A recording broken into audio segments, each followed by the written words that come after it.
Olá, boa noite. Como vai? Vai bem? Eu espero que você esteja bem. Está no ar pela TV Pantanal, canal 22, emissora do Grupo Gazeta de Comunicação, programa Opinião.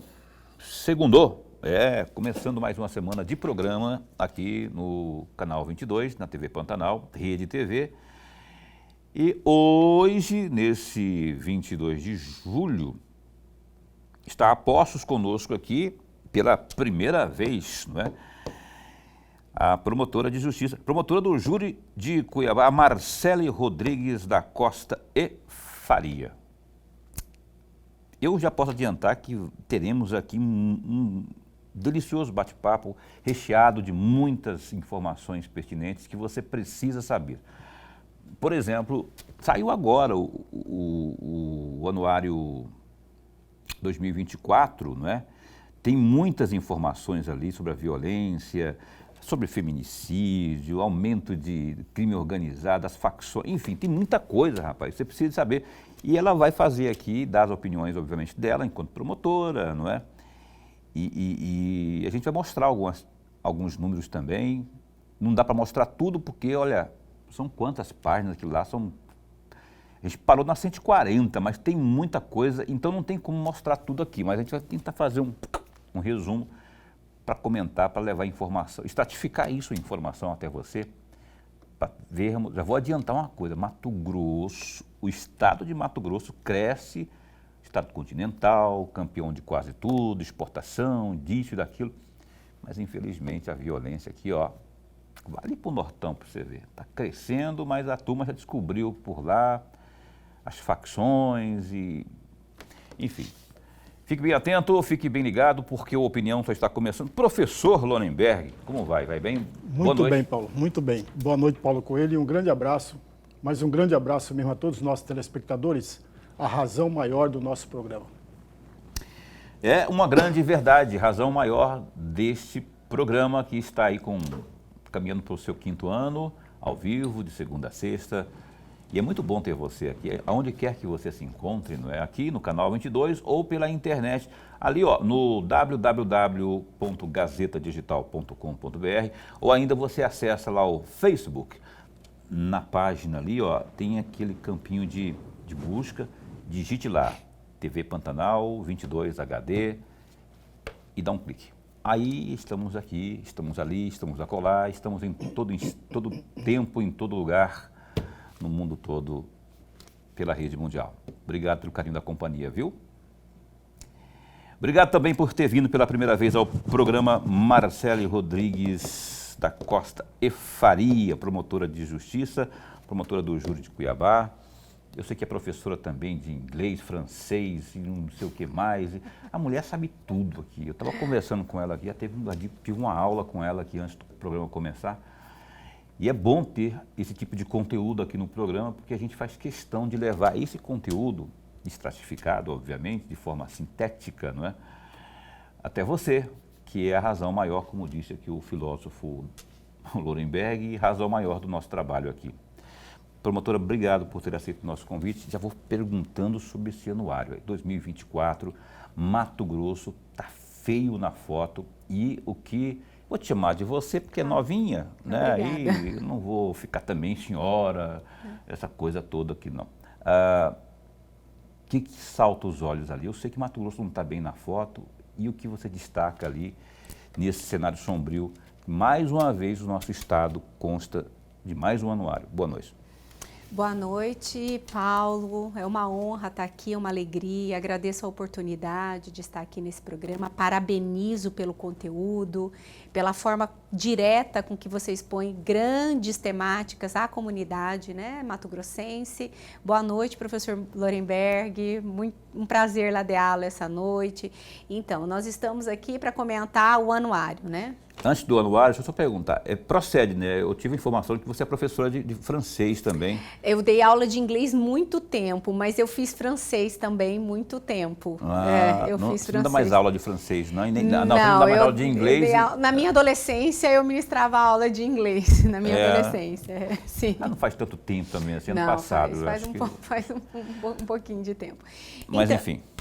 O anuário, ele veio para o Brasil dando notícias boas, porque o Brasil saiu de 60 mil homicídios nos últimos, né, na década de 2000, 2015, 2000 até próximo de 2019. Nós vínhamos batendo recorde com 60 mil homicídios e o anuário, infelizmente, ainda o número é avassalador, aproximadamente 48 mil homicídios que o Brasil vivencia anualmente. Então, houve uma queda. Como é que é medida a violência de um país? Primeiro, nós temos que narrar isso para o telespectador. A violência de um país, ela é medida pelo número de homicídios. E por que o número de homicídios? Porque o homicídio é um crime que nunca é subnotificado. Então, se nós medirmos a violência de um país por um roubo, roubo é subnotificado. Quantas pessoas são vítimas de roubo e não registram a ocorrência, não procuram as autoridades. Mas o homicídio, até em decorrência da dificuldade de se esconder, o desaparecimento ou o corpo da pessoa, não tem subnotificação, ou seja, pode até ter, mas é menor. Então, o índice de violência, de acordo com a Organização Mundial de Saúde, é medida pelo número, taxa de homicídio. Isso só para estatisticamente. O índice de homicídio mundial gira em torno de 5,8 homicídios para cada 100 mil habitantes. Então, o Brasil, ele vinha, né, com 30 homicídios para cada 100 mil habitantes, que é estarrecedor. Nossa! É estarrecedor. A Organização Mundial de Saúde, ela aponta que um país que tem mais de 10 homicídios para cada 100 mil habitantes é um país belicoso, é um país que está em guerra, que vivencia cenário de guerra. Só para que os telespectadores tenham um parâmetro de comparação, na Síria, na guerra da Síria, houve naquele ano 17 homicídios para cada 100 mil habitantes. Então o Brasil vinha aí com 30, 28, e esse ano, 2022,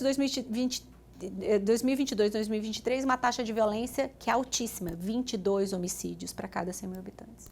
O que melhorou de 30 para 22. Ocorre que o Mato Grosso, em que pese ser a maior expoente econômico do Brasil, né? O crescimento de Mato Grosso ano passado foi 10%, ele aumentou exponencialmente. Ele não segue o decréscimo de homicídio, muito pelo contrário, ele aumenta. Então, Mato Grosso ostenta uma taxa atual de 2023 de 31 homicídios para cada 100 mil habitantes. Ou seja, isso afeta a saúde mental, inclusive, da população mato-grossense, porque isso afeta a forma com que você vivencia a sua comunidade, isso afeta a forma com que você espera das autoridades, né? Uma paz social para poder viver. O brasileiro, especialmente o mato-grossense, ainda não conquistou o direito à vida.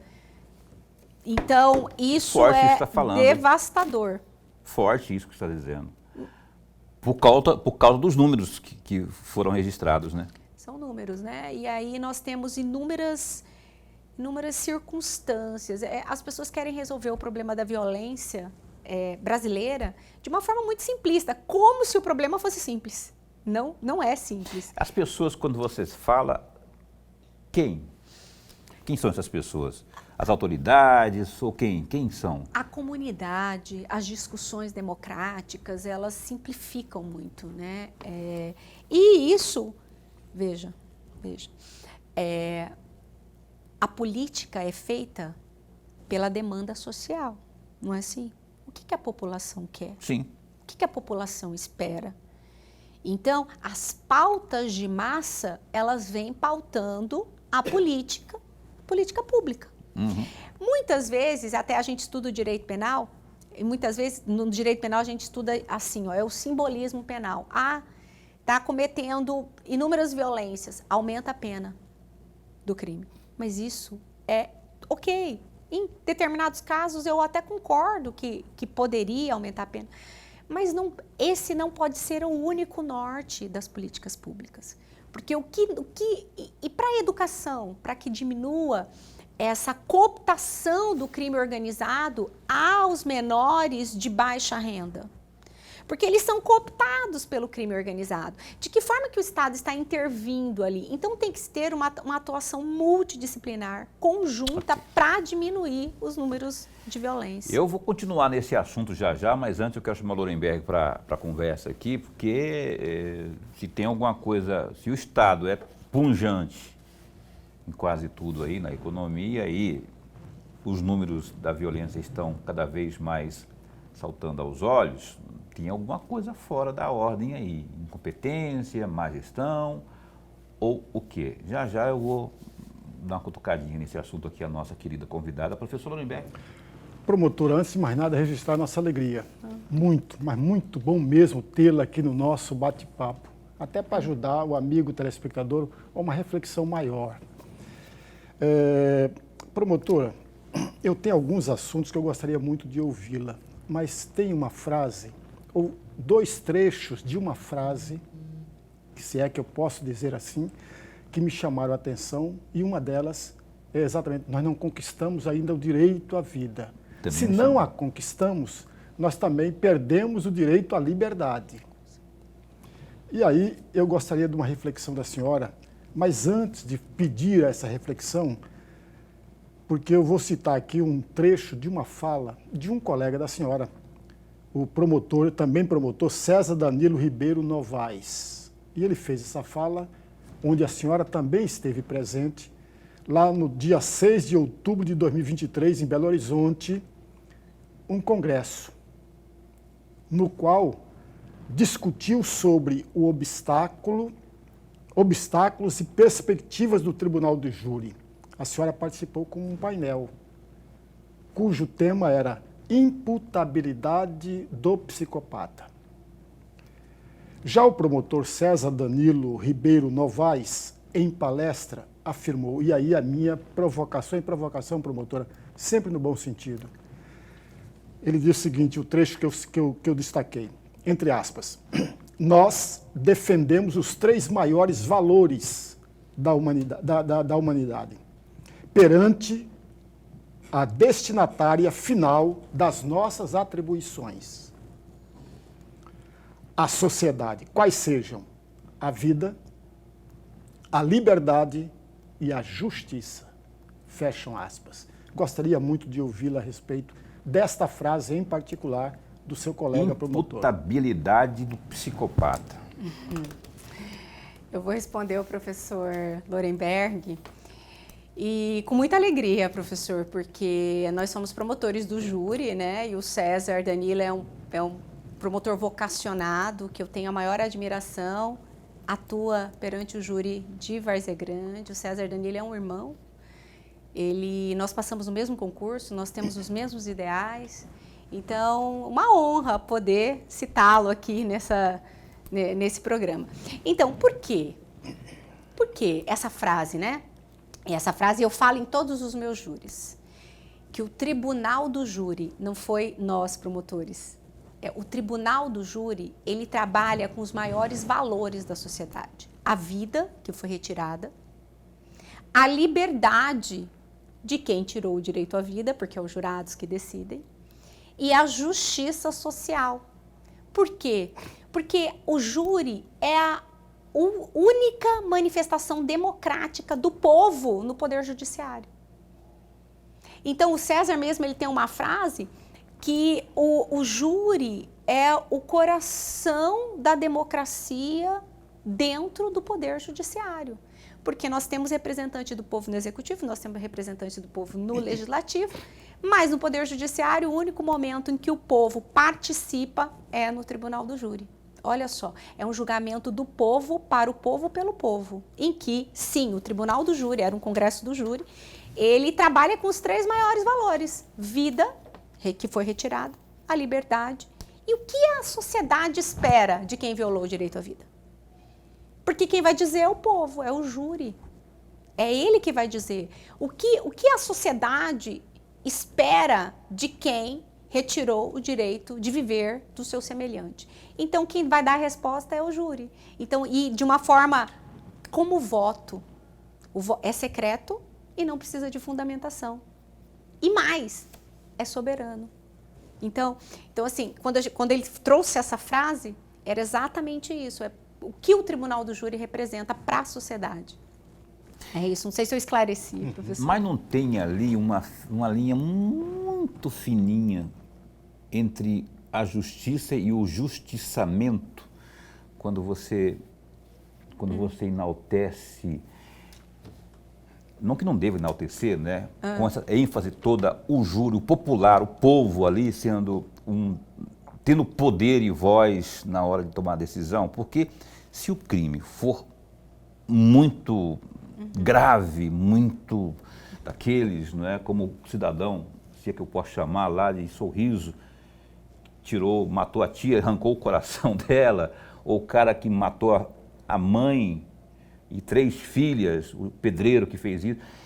Aí o povo quer fazer justiça e a mais cruel para tentar fazer o revide ali, não é? Mas não existe um perigo ali.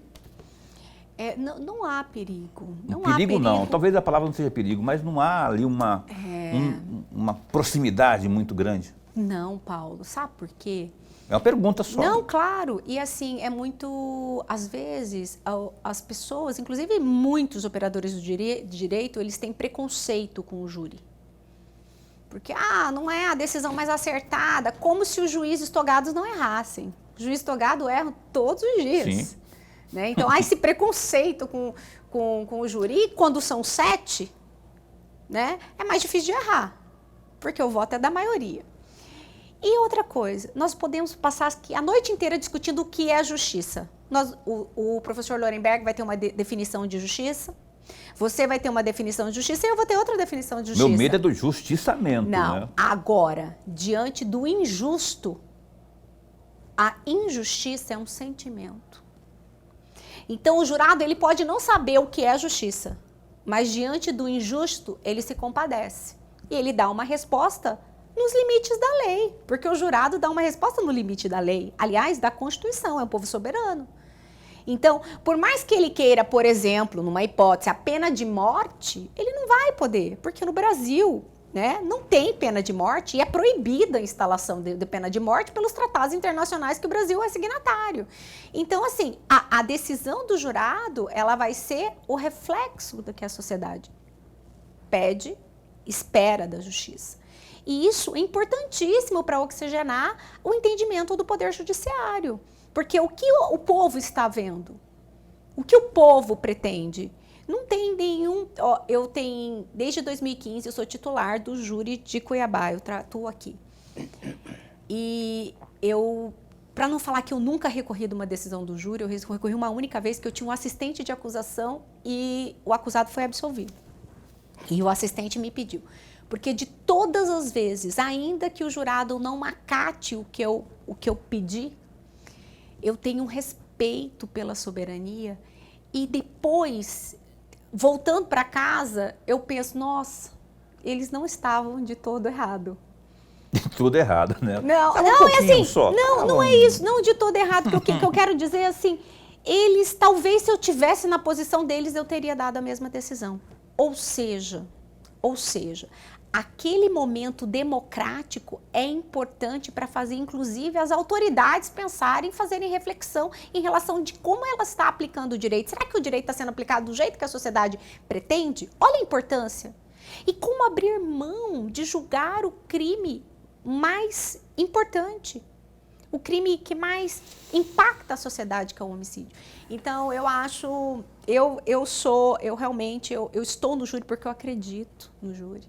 Eu acredito na decisão da população, eu acredito que sempre eles encontram a decisão mais justa. É isso aí. Eu concordo com você quanto à importância do júri popular. Aliás, a gloriosa doutora Marcele, informações que eu tenho, aí eu só queria que a senhora me...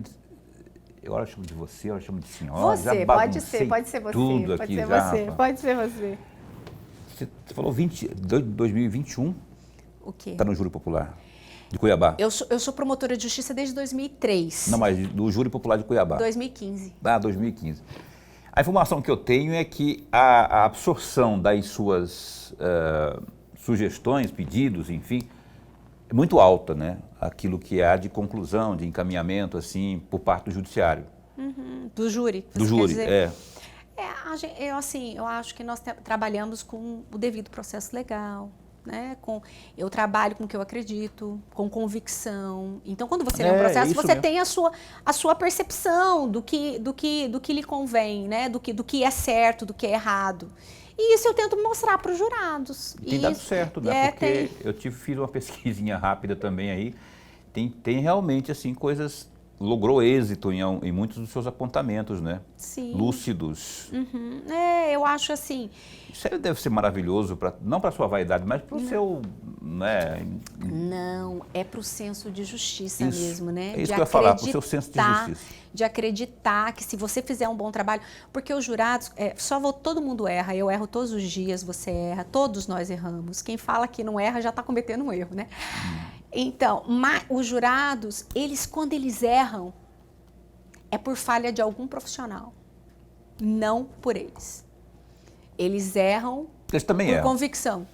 Todos nós erramos todos os dias. Vocês também erram, nós erramos. Claro. Até Lorenberg erra. Nós estamos em constante desenvolvimento, né? Eu só não erro de dizer que esse bate-papo está maravilhoso, que a gente vai para o intervalo comercial e volta num instante só. Ainda tem muito... Vamos explorar aqui, dar uma esmiuçada no nosso anuário 2024. Tem muita coisa ali, tem alguns pontos que a gente separou. Tem o Nortão ali, principalmente Sorriso. Lembra que eu falei agora há pouco aí do aquele troglodita lá que matou a mãe, depois matou as filhas, enfim. Sorriso está... Daqui a pouco a gente fala mais sobre isso, sobre o nosso anuário. Porque ele todo ano tem ali, a gente, infelizmente, Mato Grosso sempre aparece queimadinho na foto. A gente volta num instante só.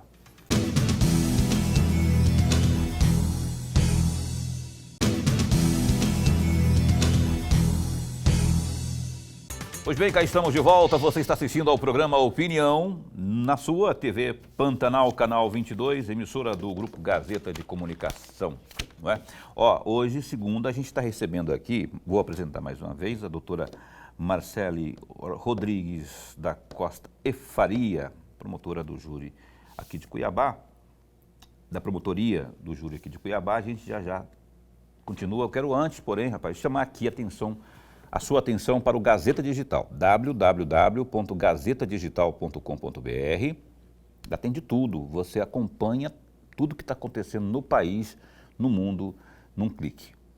Olha só, por exemplo, o deputado federal e vice-líder do governo Lula, Emanuel Pinheiro Neto, do MDB, declarou que o presidente aguarda pelo anúncio das ações a serem tomadas tanto pela Prefeitura de Cuiabá quanto pelo governo do estado de Mato Grosso em socorro aos comerciantes do shopping popular. Após comunicação das medidas regionais, né, dessas medidas que foram adotadas aqui, ou que serão adotadas aqui, o governo federal irá definir essa ajuda complementar aos lojistas. Abre aspas para o Emanuelzinho. Eu creio que até semana que vem, assim que anunciadas as medidas do município e do estado, o governo federal vai analisar como conseguir concretamente ajudar. O presidente Lula já fez esse contato e eu já falei com os ministros Rui Costa e também Padilha. O ministro Fávaro está pessoalmente cuidando disso em Brasília, assegurou o Emanuelzinho. Parte dos deputados da base aliada do governo Mauro Mendes do União Brasil se reuniu no Palácio Paiaguás para discutir a eleição da mesa diretora da Assembleia Legislativa, que vai acontecer aí no próximo dia 7 de agosto. A nova proposta é lançar o nome do deputado Carlos Abalone, do PSDB, para a primeira secretaria.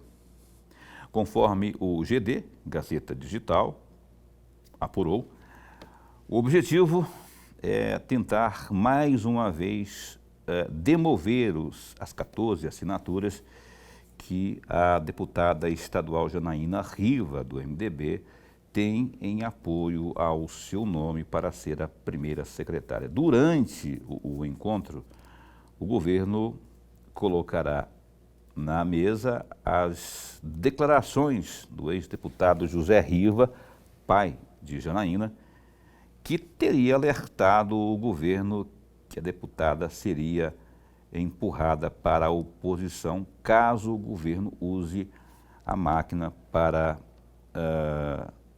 então derrotar a parlamentar, né, a Janaína. Na visão aí do governo, isso seria uma ameaça clara da parte do governador. Há outro ponto que foi apresentado, né, é o fato de Janaína Riva ter se reunido com o prefeito Emanuel Pinheiro, do MDB, para conquistar o voto do deputado Juca do Guaraná, do MDB também, né? Janaína, na primeira secretaria, poderia manchar a imagem da Assembleia por conta do pai dela, no caso, José Geraldo Riva. E aí, Lorenberg, o que você acha disso tudo? Toda hora muda, né, rapaz? Também, nego, o cargo de primeiro secretário é o que cuida da força da grana que ergue e destrói coisas belas, né? Que é e é uma feira considerável, né? Ou seja, ordenador de despesa. E aí está todo mundo com os olhos esbugalhados na primeira secretaria, já muda toda hora. Fim de semana passado era o Avalone, era o Gilmar Dal Bosco, agora é o Avalone. O que você acha disso tudo aí? Paulo e amigo telespectador, é preciso fazer dois registros. O primeiro deles, veja, a eleição da mesa diretora de um parlamento só diz respeito ao parlamento. A eleição da mesa diretora da Assembleia Legislativa só deveria, veja o verbo que eu estou usando, só deveria fazer jus ou interessar aos 24 integrantes da Assembleia Legislativa, e não mais do que isso. Até porque a população não participa dela. São os seus representantes que participam. Mas por que o governo e o governador têm tanto interesse? Não é a primeira vez, amigo. Sempre teve. Em todos os momentos, sempre teve. Mas de um momento, num grande momento, foi sutilmente, à escondida. Quando perguntava para o governador ou para o governo, alguém do governo, não, eu não interfiro, isso aí é uma eleição deles. Mas, na verdade, todos nós sabemos que interfere sim. E principalmente quando tem maioria. Agora, a segunda observação para registrar aqui, não tem nada a ver a conversa com a deputada Janaína com o prefeito Emanuel Pinheiro. Até porque os dois são do mesmo partido. Portanto, ainda que divirjam, e tomara que divirjam sempre, porque a divergência num partido político é sempre bem-vinda, ainda que divirjam, eles têm alguns pontos de interesse comuns, porque eles estão no mesmo partido. Tem que defender juntos o mesmo programa e as mesmas ideias do partido. Sem falar que o deputado estadual Juca do Guaraná é muito ligado ao prefeito. E ela precisa do voto do deputado. Isso não é argumento suficiente para que o governo e o governador interfiram nas eleições. É verdade. Agora, o Riva, pai, ter se metido nessa conversa toda, não tinha nada o que falar também. Não tinha nada o que falar. Não queiram ter Janaína na oposição. Aí é ameaça velada, realmente.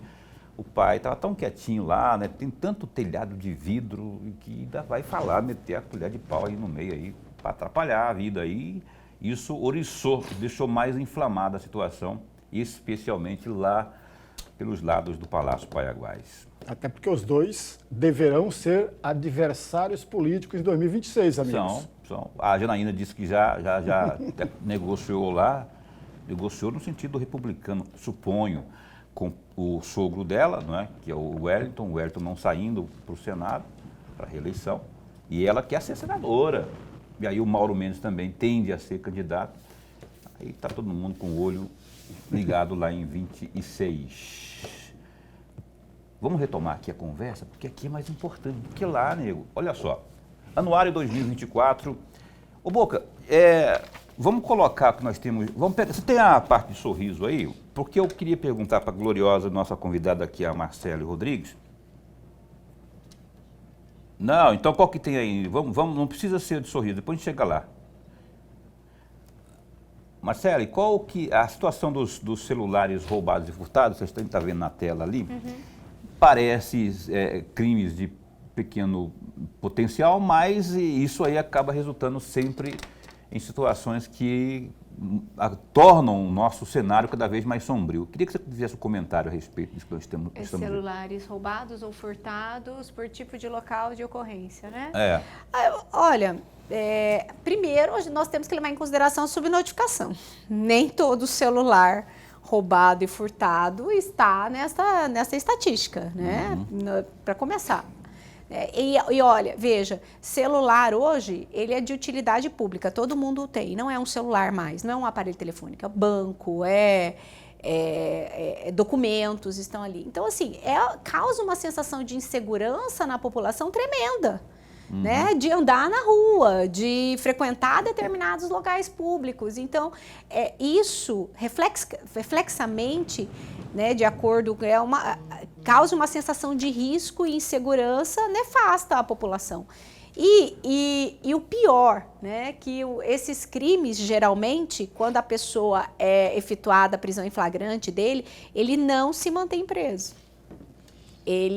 O autor desse tipo de delito, ele, pela legislação brasileira, ele é colocado em liberdade na audiência de custódia se não houver praticado outro crime de maior gravidade, em regra.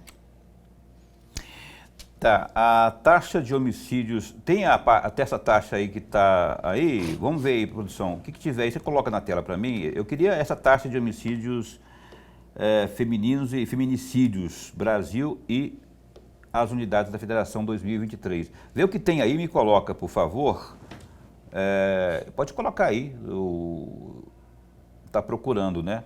Porque eu quero também abordar já a tentativa de estupro, tentativa também de estupro de vulnerável. A produção está procurando lá, minha cara Marcele, e eu queria que você dissesse também a respeito, de modo geral, enquanto a gente não exibe tópico por tópico, o que você aponta como mais grave, se é essa situação realmente lá que aponta Sorriso como um quarto município mais violento do país, ou o quê? Eu acho, são dois, Sorriso, eu acho que é uma vergonha para Mato Grosso, Sorriso, estar entre as 10 cidades mais violentas do Brasil. Né? Um estado forte economicamente, celeiro do mundo, que se orgulha, né? E realmente nós precisamos nos orgulhar das nossas, né, conquistas econômicas e sociais. O fato do Estado estar numa batalha, num enfrentamento ao crime organizado, e esse enfrentamento que tem ensejado esse quadro de violência tão grave, né? Então, nós estamos diante de facções, crime organizado, querendo se estabelecer no Estado. E escolheram essas facções para penetrar no estado de Mato Grosso as cidades do interior, porque, em tese, é mais fácil que entrar em Cuiabá. Mas tem a ver com o desenvolvimento econômico, por exemplo, né? Porque Sorriso é um canhão na produção agrícola. Então, olha o que você falou, Paulo. Vamos fazer uma reflexão. Não falei não, que eu perguntei. Não estou afirmando nada. Você imagina se nós veicularmos o desenvolvimento econômico à violência. Na verdade, é o contrário. Quanto maior o desenvolvimento econômico, em tese, sim. A violência entra em declive. É assim que é a regra. A interrogação que eu coloco é o atrativo, o chamariz para essa violência, no caso as facções, por exemplo, porque o cara vê que ali, o mau elemento, ele vê que ali rola muito dinheiro, que ali tem muita Hilux, que ali tem muita gente com bufunfa. Ele não vai não vou citar nenhum município para não fazer, para não soar pejorativo, mas ele não vai para o município pobre, por exemplo. Ele vai para onde ele sabe que tem riqueza para fazer. Sim, porque a organização criminosa, ela se estabelece quando ela tem força econômica. Nada fica em pé no sistema capitalista, sem que haja uma economia forte por detrás. Então, ela busca, evidentemente, esses locais de economia pujante, porque dessa forma ela ofere maiores lucros para se estabelecer e para se fortalecer. Isso, né, você vai escolher, não só a organização criminosa, como qualquer pessoa, você sempre busca um local em que o dinheiro ele é um atrativo, e a organização criminosa não vai ser diferente disso, né? Mas, veja, o Sorriso realmente é um orgulho de Mato Grosso, por isso que eu acho que todos nós, aí fala assim, não é um problema de Sorriso, é um problema de Mato Grosso. Então, quando a gente fala assim, o problema está em Sorriso, não, é um problema do Estado. Se nós temos um município, então, é uma joia do Estado e que está sofrendo esse índice devastador de violência, então é um problema do Estado também. O Estado não está acompanhando o desenvolvimento com as políticas de segurança pública. Exato. Mas nós temos que perceber, é uma série de fatores que ensejou esse número. Então, nós temos que... Mas por que não vieram para Cuiabá? Por que não? Será que é uma pergunta que se faz, porque nós precisamos responder isso, né? Não é só a força econômica, porque nós temos Lucas do Rio Verde também, é uma cidade pujante, Sinop, e eles não estão sofrendo com esse índice de violência, né? Não que todos o estado de Mato Grosso, ele tem índices altos de violência, mas não Sorriso, porque somente Sorriso, assim, com esse número tão destacado.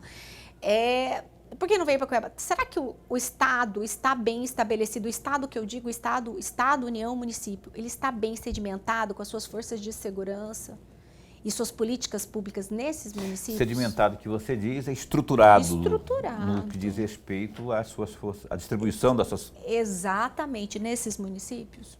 E de que forma, que política pública poderia ser implementada para garantir a segurança dessas cidades que atualmente enfrentam um índice maior? Então, isso tem que ser uma pauta do Estado e da União, né? Porque a segurança pública também é um problema do Brasil.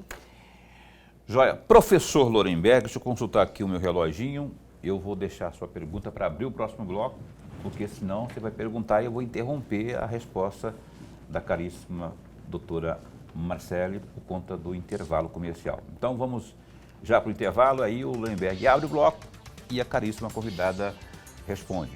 A gente volta num instante só.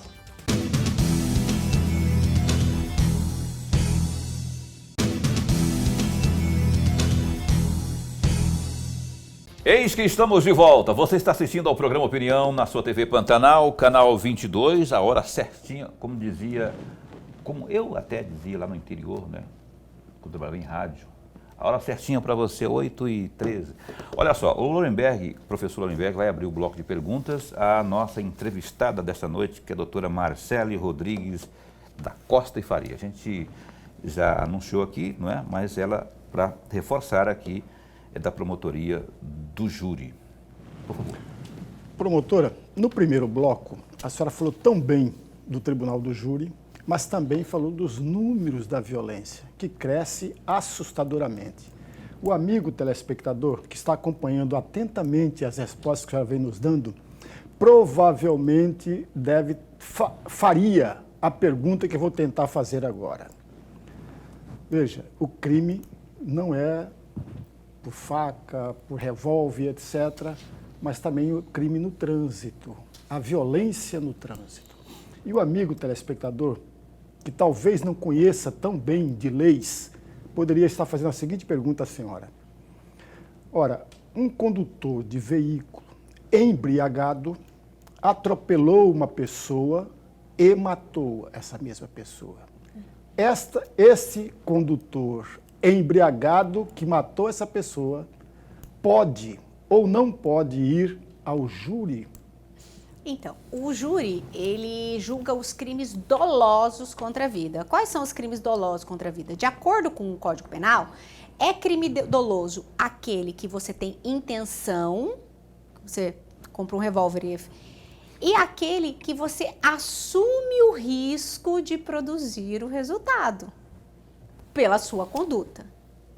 Então, no entendimento, no meu entendimento, dirigir embriagado numa via pública, movimentada, empreendendo uma velocidade que faz com que você não consiga ter o controle do seu carro, você assumiu o risco de produzir o resultado morte. Então, no meu entendimento, ou dirigir embriagado e causar a morte de uma pessoa, em regra, é crime doloso. E se é crime doloso, tem que ir à júri popular. Mas tem sido uma constante isso?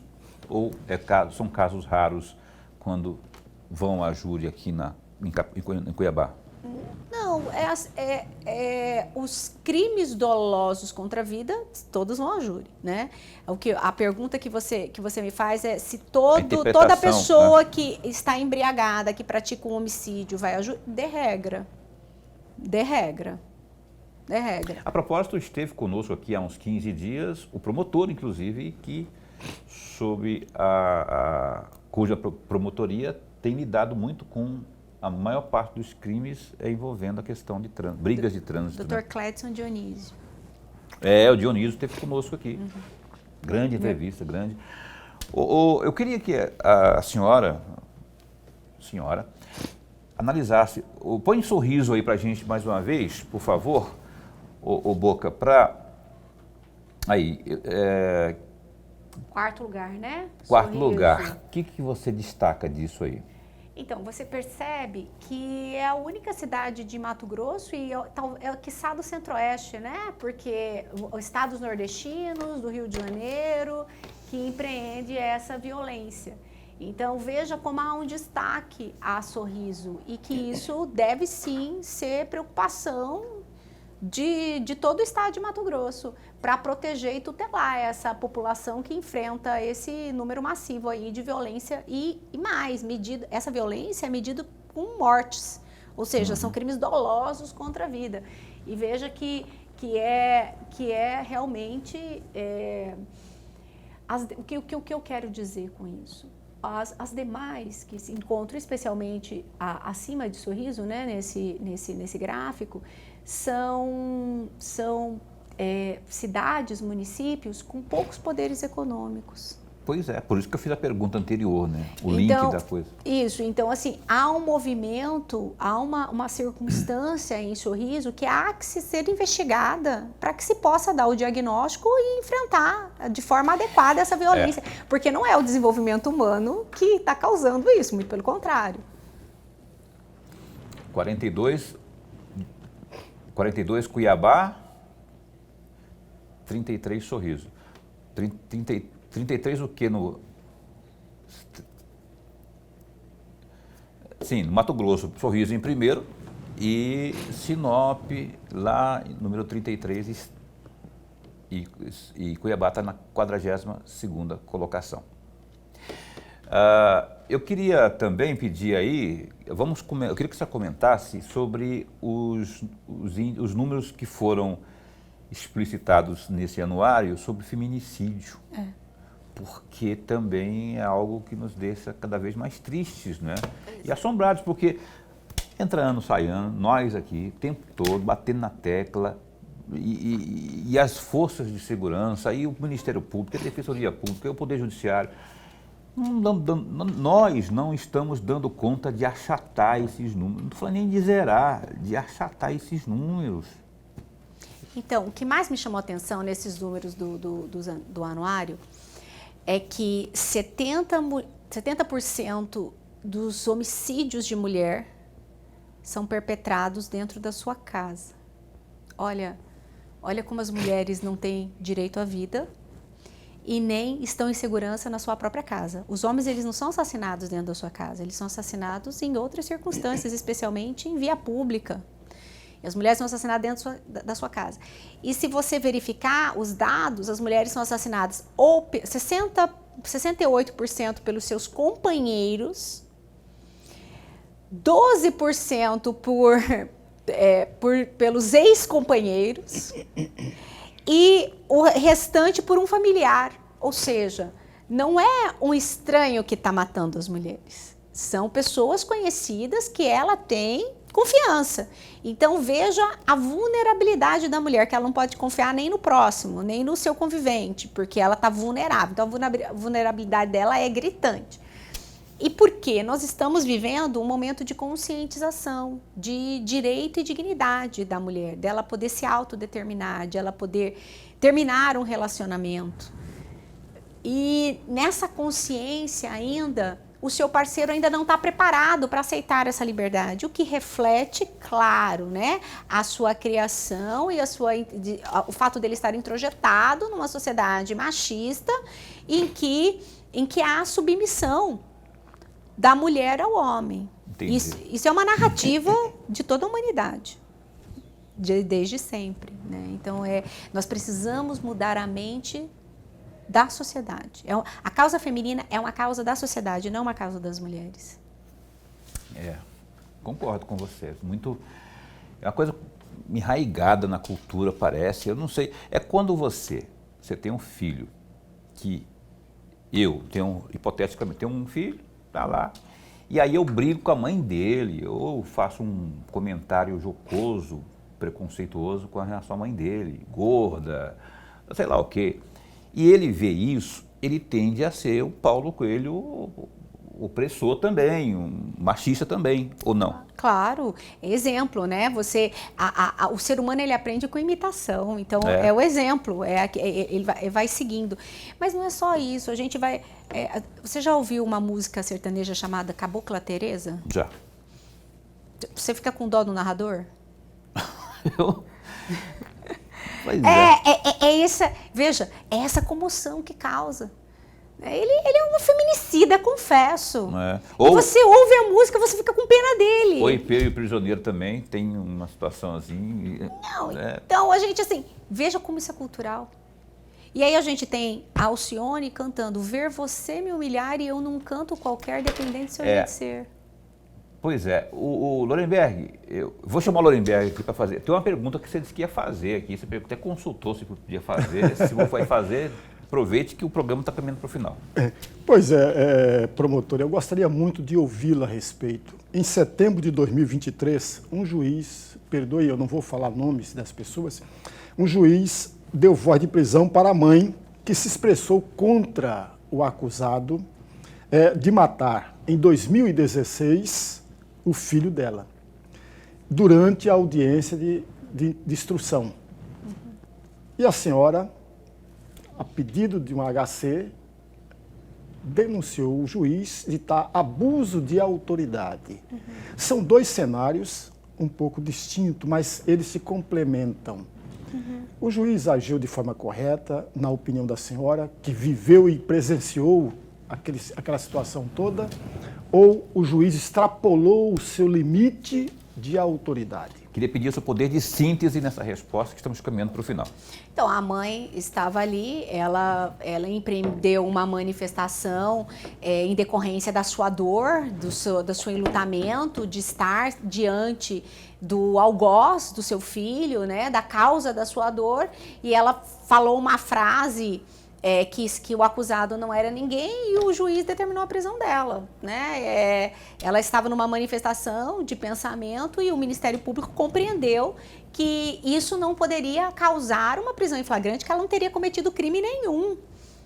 Se insurgir contra o assassino do seu filho. Então, por isso que, diante dessa ordem que o Ministério Público compreendeu abusiva e ilegal, impetrou um HC para que ela não fosse presa. Né? E terminou que esse HC perdeu o objeto porque o próprio delegado, ao atendê-la, né, ao verificar as circunstâncias, compreendeu que não era caso de flagrante, então ela não chegou a ser presa. Caroline e Boca, tem aí um gráfico também nesse anuário da parte de crime contra a pedofilia. O que é isso aí? Esse gráfico, criança e adolescente, não é?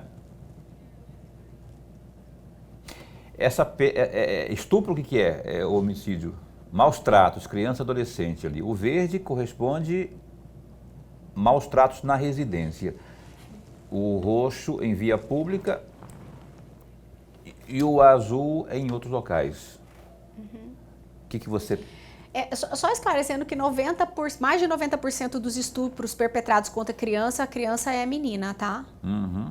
Pelo menos os que são denunciados, vejam, é muito perigoso falar disso, porque também são taxas de subnotificação, porque os adolescentes não têm voz, então precisa de uma professora. Olha é importante falar isso, vou falar rapidamente. Olha a importância de ter uma criança na escola.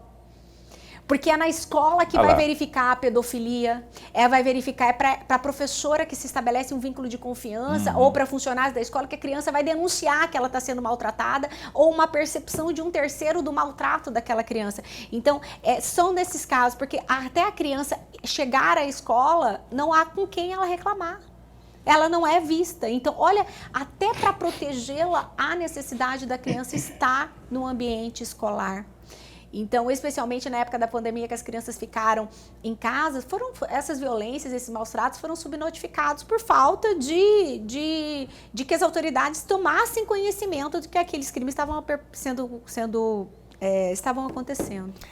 Tá, aí então o gráfico justamente o que você estava dizendo, né, que, né, Caroline, que a parte verde é o que mesmo? Os maus tratos em residências. E feminino é 70 e poucos, 70, E se nós pegarmos uma estatística de meninas negras, pode duplicar isso aí. A vulnerabilidade de meninas negras... se for estratificando, filtrando, vai ficando cada vez pior a coisa. Vai ficando cada vez pior. Doutora, para encerrar, eu queria que você... É um tipo de bate-papo que eu gostaria de 3 horas, pelo menos, mas eu não tenho tempo, a gente vai deixar um bocadinho para próximo. Mas eu queria trocar um pouco de assunto. O Estado brasileiro tem sido condenado aí em instâncias internacionais. Eu queria que você falasse sobre isso, né? Por não cumprir tratados, muitos deles por questões de omissão. Eu queria que você dissesse aí o que mais... A Corte Interamericana de Direitos Humanos, o Brasil submete à Corte Interamericana de Direitos Humanos em relação às violações de direitos humanos. Então, violações. Então, se há uma violação do direito humano, então o Brasil ele é vinculado à jurisprudência da Corte. E o Brasil foi condenado 11 vezes porque o Brasil não pune os violadores de direitos humanos. Então, o Brasil é complacente com aquele que viola. O Brasil, no caso Salles Pimenta versus Brasil, a Corte relatou que o Brasil sofre um problema de impunidade estrutural.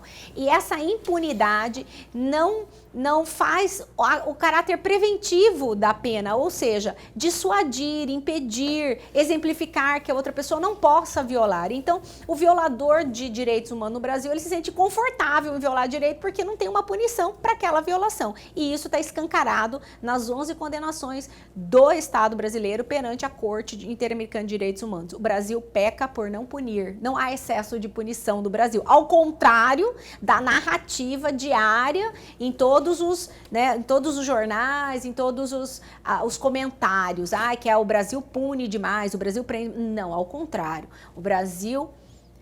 Pune mal. Pune mal. É uma impunidade. É isso.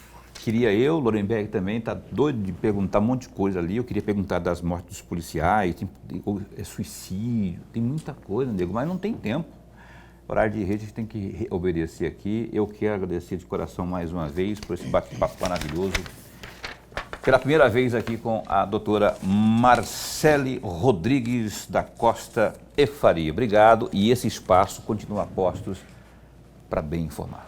Foi uma honra, muito obrigada pelo acolhimento e pela clareza da abordagem dos temas. Muito obrigado, professor Lorenberg, muito obrigado, Paulo. Obrigada. Vamos amarrar algumas coisas aqui para a próxima, né? E a gente logo vai estar te perturbando lá, batendo na sua janela, Estou na sua porta. à disposição. Abraço também para o nosso promotor, o nosso Procurador-Geral de Justiça, doutor Deusdete.